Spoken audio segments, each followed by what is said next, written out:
aku Baga. Kali ini aku mau bahas salah satu manhwa, judulnya adalah Story of Low Rank Soldier Who Becoming a Monarch. Ya kurang lebih gitulah judulnya. Story of Low Rank Soldier Becoming a Monarch, ya kurang lebih begitu judulnya. Jadi ceritanya aku mau bahas chapter 53-nya, tapi karena aku belum pernah bahas ini, jadi aku mulai dari sinopsis dulu ya. Jadi ceritanya ada seorang bernama Chris ya. Chris ini lengannya hilang satu. Jadi dia cuma punya satu tangan karena perang waktu itu. Jadi hilang tangannya. Lalu dia pun berlatih sehingga dia menguasai pedang satu tangan. Selain itu juga dia cerdas ya. Jadi selain bertarung dengan pedang, dia juga dengan akalnya ya, kebanyakan karena dia cerdik. Nah, suatu hari dia lagi kerja tuh ya, nganter barang. Di tengah perjalanan ada bandit yang menghadang. Nah, ternyata yang barang yang dia bawa itu artefak itu di dunia ini sangat langka dan nilainya sangat tinggi. Nah, si artefaknya dicuri sama si bandit, tapi dihadang sama si escortnya gitu. Semua temen si Chris akhirnya mati, tinggal si Chris doang yang tersisa. Terus si bandit juga anak buahnya mati semua, tinggal si ketua banditnya. Akhirnya 1 lawan 1 tuh, tapi tentu saja si Chrisnya kalah ya. Karena bagaimanapun satu tangan tuh susah ya, bertarung dengan satu tangan. Jadi akhirnya si Chris kalah, tapi dengan kecerdikannya dia berhasil merebut artefaknya. Terus dia telan, dia lompat dari jurang ya, supaya si itunya nggak berhasil, si banditnya. Nah, tapi ternyata ya artefak itu aktif. Nah, si Chris lalu kembali ke masa lalu, ke masa sebelum tangannya putus ya. Nah, akhirnya dia pun berusaha merubah masa depan supaya dia tangannya masih utuh dan dia bisa mencapai posisi yang lebih tinggi gitu.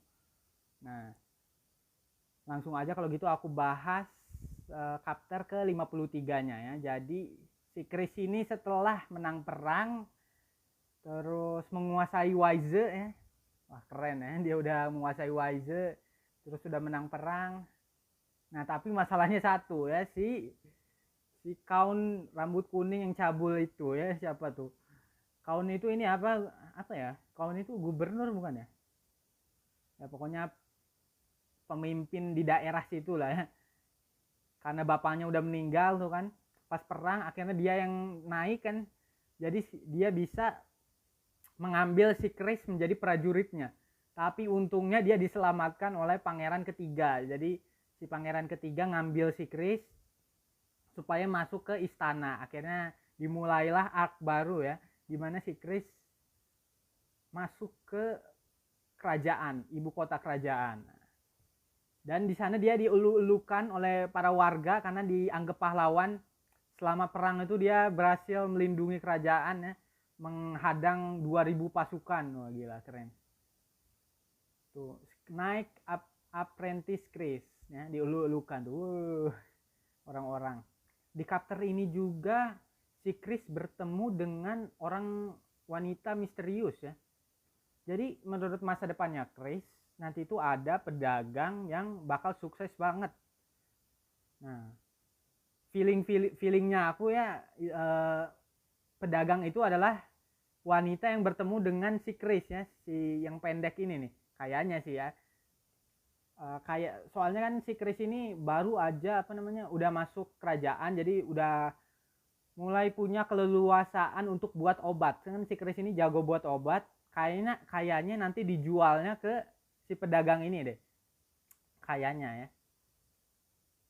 Ini masih misteri juga siapa ya wanita ini. Terus oke, kayaknya udah sih sebenarnya chapter 53 sampai situ aja.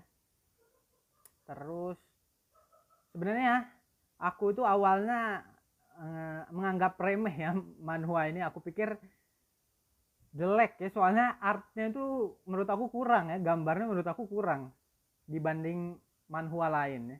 Tapi ternyata pas aku udah baca ternyata seru banget, ceritanya bagus banget. lama kelamaan aku baca keterusan.